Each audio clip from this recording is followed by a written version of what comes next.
The flight crew thought they were dealing with just another black woman trying to sit where she didn't belong, unaware she was the chief cardiac surgeon who had just saved the airline CEO's father's life. Flight attendant Jessica Martinez approached seat 2A with practiced authority, her voice cutting through the first-class cabin like ice. "Ma'am, you need to move to economy. There's been a mistake with your seating." Sarah Williams looked up from her medical journal, the same journal where her groundbreaking research on heart surgery had been published just weeks earlier. She had paid for first class, had her boarding pass, had made this exact journey dozens of times before. But none of that mattered to the crew, who saw only her skin color and made their assumptions accordingly.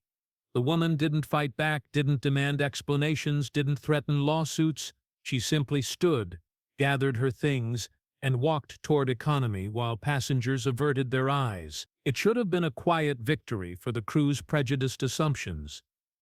But 20 minutes into the flight, when Captain Reynolds' voice crackled over the intercom with an announcement that would leave everyone speechless, Jessica Martinez would learn the most expensive lesson of her career. Flight 407 had been Jessica Martinez's domain for 8 years. She knew the rhythms of first-class service, understood the unspoken hierarchy that governed premium cabins, and had developed an eye for passengers who belonged versus those who were clearly out of place. In her mind, she was protecting the airline standards, maintaining the exclusive atmosphere that first-class customers paid premium prices to experience. Dr. Sarah Williams had boarded the aircraft at 7:45 a.m., her boarding pass clearly marked Seat 2A, first class. She carried herself with the quiet confidence of someone accustomed to professional environments, her movements economical and purposeful. Her briefcase contained medical journals, surgical notes, and consultation reports from her 3-day stint at Emory University Medical Center, where she had been training cardiac surgery residents in advanced bypass tech. She settled into her window seat, spread her materials across the small table, and began reviewing a complex case study for her upcoming presentation at UCLA Medical Center. The familiar hum of pre-flight activity buzzed around her, flight attendants checking overhead bins, passengers stowing luggage, the gentle chaos of 300 people preparing for a cross-country journey. Jessica Martinez noticed her immediately. Something was wrong with the picture. The woman in 2A was black, appeared to be in her early 40s, and was dressed professionally but not expensively. She wasn't wearing obvious luxury brands, didn't have flashy jewelry, and seemed more focused on her reading than on projecting the kind of affluent image Martinez associated with first-class passengers. Martinez had seen this before. Passengers who somehow ended up in premium seats through computer glitches, booking errors, or attempts to game the system. In her experience, these situations required swift, professional correction to maintain the integrity of the cabin class system. She had handled dozens of similar incidents over the years, usually without incident or complaint. She approached Seat 2A with practiced confidence. "Excuse me, ma'am," Martinez began, her voice carrying clearly through the cabin. "I need to check your boarding pass. There seems to be some confusion about your seating assignment." Dr. Williams looked up from her journal, mild confusion crossing her features. She reached into her purse and handed over her boarding pass without hesitation. Martinez examined it carefully, looking for obvious signs of tampering or error. The pass appeared legitimate. Seat 2A, first class, properly printed with the correct flight information. But something still felt off to Martinez. The passenger was too calm, too composed. In her experience, people who belonged in first class usually displayed a certain attitude, the sense of entitlement that came with paying premium prices. This woman seemed almost apologetic, as if she was grateful for the seat rather than demanding of the service that came with it. "Ma'am, I'm going to need you to move to economy class," Martinez announced, her voice now loud enough that surrounding passengers began to take notice. "This section is reserved for our premium customers, and there appears to have been an error in your seating assignment." The words hit Dr. Williams like cold water. She understood immediately what was happening, recognized the familiar sting of discrimination that she had encountered throughout her medical career. The assumption wasn't about her boarding pass or ticket price, it was about her appearance, her race, her perceived inability to afford first-class accommodations on her own merit. "I paid for this seat," Williams said quietly, her voice steady despite the growing attention from other passengers. "My boarding pass clearly shows seat 2A, first class. There hasn't been any mistake." Martinez felt her authority being challenged, and her response hardened. "Ma'am, I need you to gather your belongings and move to economy immediately. We have other passengers waiting to board, and I can't have this disruption in the first-class cabin." The cabin had grown uncomfortably quiet. Other first-class passengers, mostly white, mostly male business travelers, watched the confrontation unfold with a mixture of curiosity and discomfort. Nobody spoke up. Nobody questioned the flight attendant's authority. Nobody asked why a passenger with a valid boarding pass was being forced to move. Dr. Williams felt the weight of their stares, the familiar isolation that came with being the only black person in predominantly white spaces. She had faced this countless times, in medical school lecture halls, surgical conferences, hospital board meetings. The assumption that she didn't belong, that her presence was somehow an error that needed correction. She could have demanded to speak to the captain, threatened legal action, made a scene that would have forced the airline to address their discrimination publicly. But Williams had learned long ago that sometimes dignity meant choosing your battles carefully, that not every injustice required immediate confrontation. "Fine," she said quietly, closing her medical journal and gathering her papers. "I'll move." Martinez felt a surge of vindication. The passenger was complying without further argument, confirming in her mind that the woman had known all along that she didn't really belong in first class. Other flight attendants nodded approvingly, as Dr. Williams stood and collected her belongings. The walk from first class to economy felt like a mile. Dr. Williams moved down the narrow aisle while passengers averted their eyes, uncomfortable with witnessing what they recognized as discrimination but unwilling to intervene. She found an empty middle seat in row 23, squeezed between a businessman reading financial reports and a college student wearing headphones. The contrast was stark. Gone was the spacious leather seating, the personal service, the quiet atmosphere she had paid for. Instead, she found herself crammed into a narrow space with no room to spread out her medical materials, no privacy to review confidential patient information, no ability to work effectively during the 5-hour flight. Martinez returned to the galley, satisfied that she had handled the situation professionally. Her colleague, flight attendant David Chen, gave her an approving nod. "Good catch," he said quietly. "Can't let people think they can just upgrade themselves without paying." The flight pushed back from the gate on schedule. First-class passengers enjoyed their premium breakfast service while Dr. Williams sat in the back, her medical journals folded in her lap, staring out the small window as Atlanta disappeared below. She thought about the irony. 3 days earlier, she had performed emergency heart surgery on a 68-year-old man who had suffered a massive cardiac event. The surgery had taken 14 hours, required innovative techniques, and had ultimately saved the man's life. She didn't know then that the man was Robert Callahan, father of American Airlines CEO Michael Callahan. She had simply seen a patient in crisis and done her job, the same way she had for 20 years of practice. The family had been grateful, effusive in their thanks, but she had moved on to the next case without dwelling on the praise. Rehook. But sometimes fate has a way of bringing truth to light in the most unexpected way, and what the flight crew was about to discover would change everything they thought they knew about the passenger they had just humiliated. 20 minutes into the flight, Captain James Reynolds received an urgent message through the aircraft's communication system. It was from American Airlines corporate headquarters, marked Priority 1, the highest level of internal communication reserved for emergencies and critical situations. Reynolds read the message twice, his expression shifting from confusion to disbelief to something approaching panic. He immediately contacted his first officer, Sarah Chen, and showed her the screen. "Is this the same flight?" Chen asked, her voice tight with concern. "Same flight, same date, same passenger manifest," Reynolds confirmed. "We need to handle this immediately." The message was brief but devastating. Dr. Sarah Williams, chief cardiac surgeon at Atlanta Medical Center, had just saved the life of Robert Callahan, father of CEO Michael Callahan.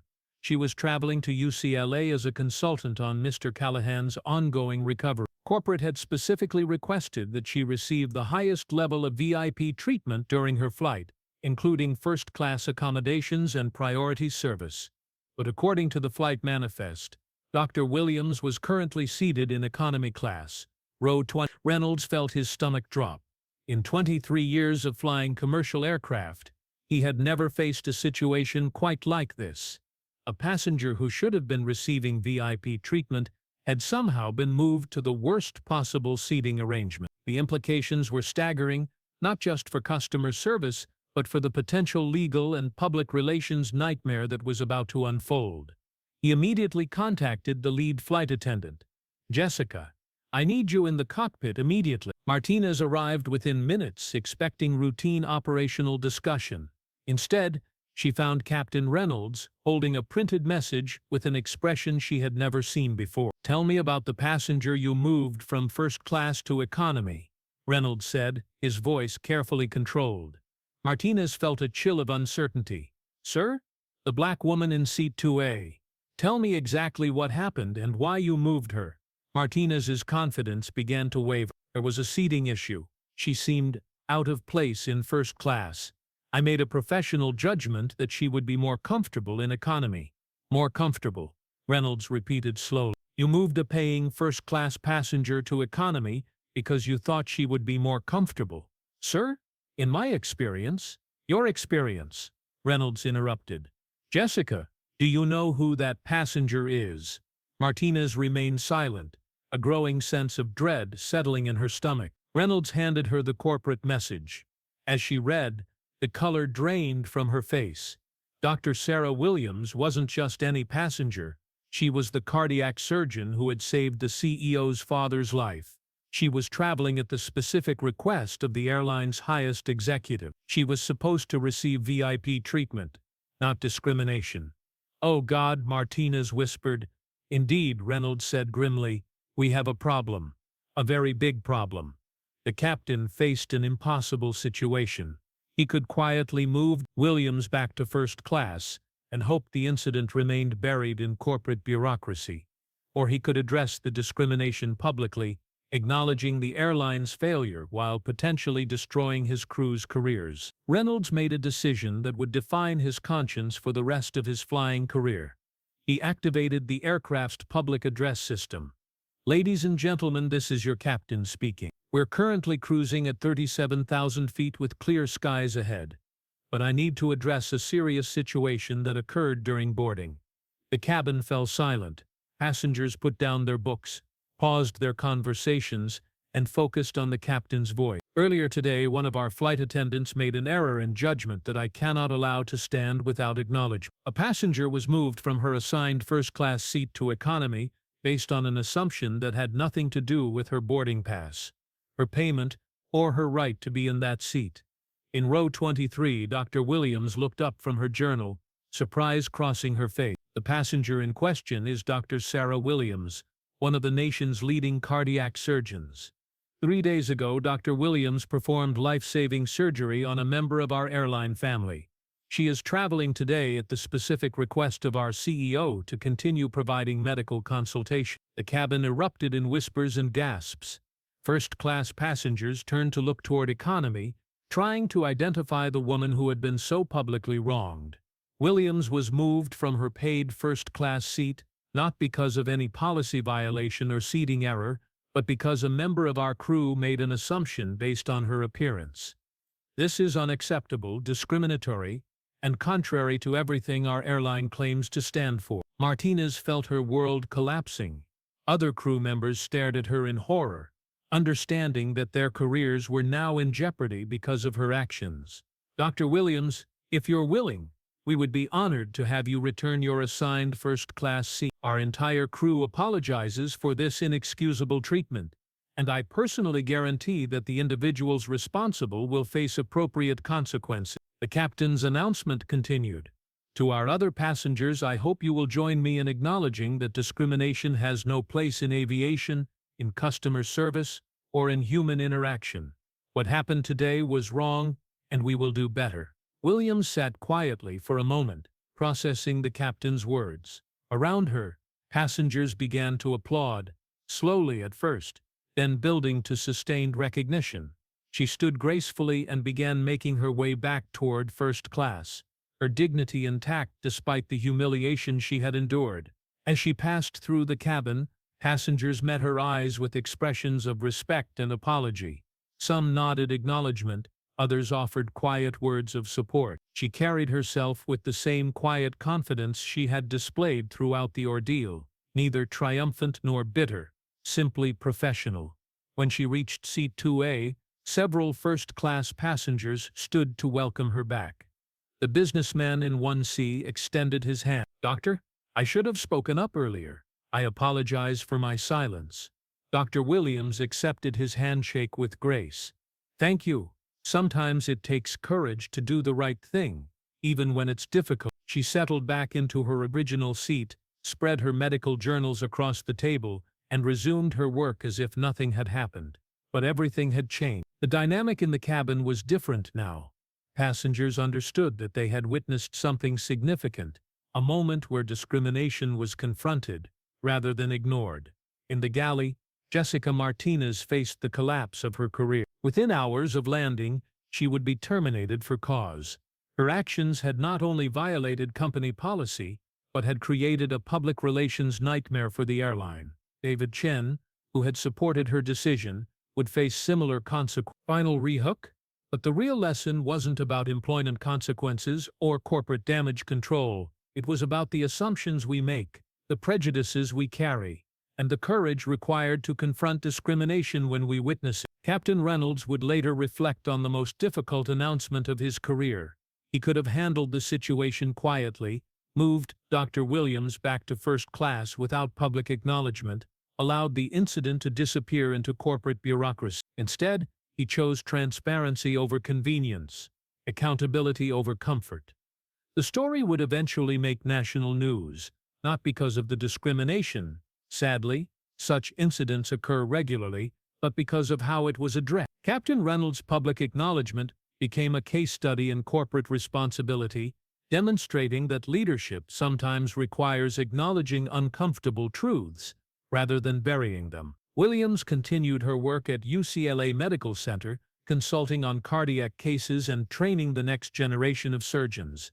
She never sued the airline, never sought media attention, never tried to capitalize on her experience. She simply continued being who she had always been, a dedicated physician focused on saving lives rather than settling scores.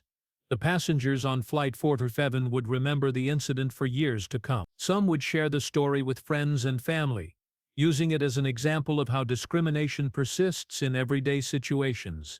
Others would examine their own biases, questioning assumptions they had never thought to challenge before. For Martinez, the consequences extended far beyond employment termination. The incident forced her to confront prejudices she had never acknowledged, assumptions that had seemed natural and justified until they were exposed in the harsh light of public scrutiny. She would eventually find work in a different industry, carrying with her hard-learned lesson about the cost of discrimination. The American Airlines executives who had requested VIP treatment for Dr. Williams were appalled by the incident. CEO Michael Callahan personally called to apologize, offering compensation that she politely declined.